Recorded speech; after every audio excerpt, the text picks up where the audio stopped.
আসসালামু আলাইকুম প্রিয় দর্শক, আশা করি আল্লাহর রহমতে সবাই সহি সালামতে ভালো আছেন। আমি আজকে বানাবো খুবই সহজ এবং সাধারণ একটা রেসিপি, তা হলো লাউ দিয়ে ব্রয়লার মুরগি রান্না। লাউ দিয়ে ব্রয়লার মুরগি রান্না করলে অনেক মজার হয়। যারা এইভাবে একবার রান্না করে খাননি, আশা করি ট্রাই করে দেখবেন, ভালো লাগবে। তাহলে চলুন রেসিপিটা দেখেন। এখানে একটা সসপ্যানে কিছুটা তেল গরম করে নিয়ে নিছি, আর 1 কেজি ওজন একটা মুরগি হলুদ মরিচ লবণ মেখে আমি নিয়ে নিছি। এবার আমি মুরগিগুলো ফ্রাই করে নিয়ে নিব। প্রথমে সম্পূর্ণ মুরগিগুলো দিয়ে দিব, আর এক সাইড হওয়ার পরে কিছুক্ষণ পর আমি মুরগিগুলো উল্টে দিব অপর সাইডটা ফ্রাই করার জন্য। প্রিয় দর্শক, আশা করি রেসিপিটা আপনাদের পছন্দ হবে। যদি রেসিপিটা পছন্দ হয় প্লিজ একটা লাইক এবং একটা কমেন্ট করবেন, আর প্লিজ আমার চ্যানেলে সাবস্ক্রাইব করে সাথে থাকুন পরবর্তী এরকম মজার মজার ভিডিও দেখার জন্য। আপনাদের সহযোগিতা কামনা করছি। এক সাইড হওয়ার পর আমি চিকেনগুলো উল্টে দিলাম, উল্টে দিয়ে অপর সাইডটাও এভাবে একটু ফ্রাই করে নিয়ে নেব। এইভাবে ঘুরে গাড়িয়ে ভালো করে একটু কড়া করে ফ্রাই করে নিব। চিকেনটা ফ্রাই করে নিয়ে রান্না করলে স্বাদটা কিন্তু বেশি হয়। ফ্রাই করা ছাড়াও রান্না করা যায়, তবে ফ্রাই করে নিয়ে রান্না করলে একটু মজা বেশি হয়। এবার আমি সম্পূর্ণ চিকেনগুলো উঠে নিয়ে নিব, উঠে নিয়ে চলে যাব দ্বিতীয় পর্যায়ে রান্নার কাজে। এখানে আমি একটা কড়াই বসিয়ে নিলাম, যাতে রান্না করতে লাড়াছাড়া করতে সুবিধা হয়। আর চিকেন ফ্রাই করার তেলগুলো আমি দিয়ে দিলাম, এতে করে গ্রানটা সুন্দর একটা গ্রান আসে চিকেনের। তারপর আমি আরেকটু তেল অ্যাড করলাম, এই পর্যায়ে আমি কিছুটা অলিভ অয়েল দিয়ে দিলাম, যেহেতু আমার কাছে অলিভ অয়েল ছিল। আপনারা যে কোনো তেল দিয়ে রান্নাটা করে নিতে পারেন। তারপর 2টা পেঁয়াজ আর 3টা কাঁচামরিচ কুচি দিয়ে দিব। পেঁয়াজ মরিচগুলো জাস্ট 3-4 মিনিটের মতন একটু আমি ভাজি করে বাদামি কালার করে নিয়ে নিলাম।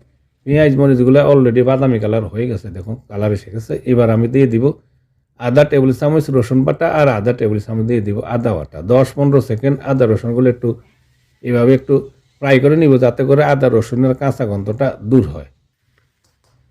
তারপর আমি দিয়ে দেবো কিছুটা আস্ত মশলা। একটা তেজপাতা দিয়ে দিলাম, 2 টুকরো দারুচিনি, ছোটো 5টা এলাচ, আর 6-7টা দিলাম লবঙ্গ। এবার আমি মশলাগুলা 25-30 সেকেন্ড একটু ফ্রাই করে নিব, যাতে মশলা একটু কড়া গ্রানটা একটু কড়া হয়। তারপর আমি দিয়ে দিব কিছু গুঁড়া মশলা। দিয়ে দিলাম 1 চা চামচ হলুদের গুঁড়া, আধা চা চামচ দিলাম লাল মরিচের গুঁড়া। মরিচটা একটু কম হয়ে গেছে মনে হয়, আরও আধা চা চামচ দিয়ে দিলাম, সম্পূর্ণ 1 চা চামচ। আধা চা চামচ জিরা গুঁড়া, আর 1 চা চামচ দিলাম ধনিয়া গুঁড়া। এবার আমি একটু পানি দিয়ে দিব, যাতে মশলা পুড়ে না যায়, আর স্বাদ মতো দিয়ে দিলাম লবণ। তারপর মশলাগুলো একটু ভালো করে কষে নিব, প্রায় 3-4 মিনিট আমি ভালো করে মশলাগুলো কষে নিয়ে নিলাম। মশলাগুলো কষানো হয়ে গেছে, আর তেলটা দেখুন আলাদা হয়ে গেছে। এরপর যে আমি এতে অ্যাড করব ফ্রাই করা চিকেন।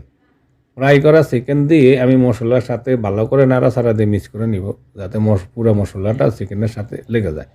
তারপর আমি চুলার হিটটা হাইতে রেখে হাই হিটে ঢাকনা লাগিয়ে 6 থেকে 7 মিনিট আমি চিকেনগুলো কষে নিব, যাতে মশলাটা চিকেনের ভিতরে ঢুকে ভালো করে। 6-7 মিনিট কষে নিয়ে নিলাম, আবার একটু নাড়াচাড়া দিয়ে দিলাম। নাড়াচাড়া দিয়ে আমি এবার এতে অ্যাড করব কিছুটা পানি। আমি এখানে গরম পানি দিয়ে দিছি। আপনারা সব সময় চিকেন অথবা মাংসতে গরম পানিটা দেওয়ার চেষ্টা করবেন, এতে করে স্বাদটা ভালো হয়, স্বাদ বজায় থাকে, রান্নাটা ফাঁসা ফাঁসা হয় না। তারপর একটু নাড়াচাড়া দিয়ে আমি বলক আসা পর্যন্ত অপেক্ষা করব। ঢাকনা লাগিয়ে দিলাম, যাতে বলকটা একটু তাড়াতাড়ি আসে।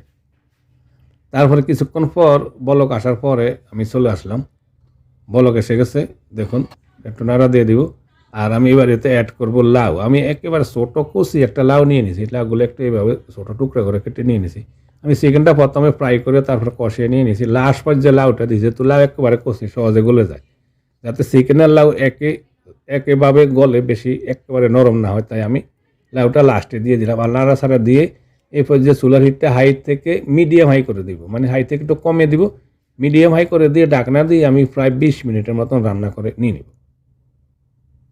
চলে আসলাম 20 মিনিট পর, আমার রান্নাটা হয়ে গেছে। আপনাদের একটু দেখাই, লাউটা একেবারে কচি লাউ গলে গেছে, দেখুন লাউটা গলে গেছে, চিকেনগুলো নরম হয়ে গেছে, দেখুন একেবারে গলে গেছে, চিকেনটা নরম হয়ে গেছে। এবার শেষ পর্যায়ে আমি এতে অ্যাড করব কিছুটা ধনিয়া পাতা। ধনিয়া পাতাটা দিলে ভালো সুন্দর একটা গ্রান আসে, আপনাদের কাছে থাকলে ধনিয়া পাতাটা দেওয়ার চেষ্টা করবেন। হয়ে গেছে আমার ঝটপট সহজ সাধারণ এই রেসিপি। আপনারা ট্রাই করে দেখবেন লাউ দিয়ে চিকেনটা রানলে কেমন লাগে। আশা করি আপনাদের কাছে রেসিপিটা ভালো লাগবে। এবারে একটা প্লেটে উঠে নিলাম, দেখুন মাশাআল্লাহ কালারটা কেমন সুন্দর।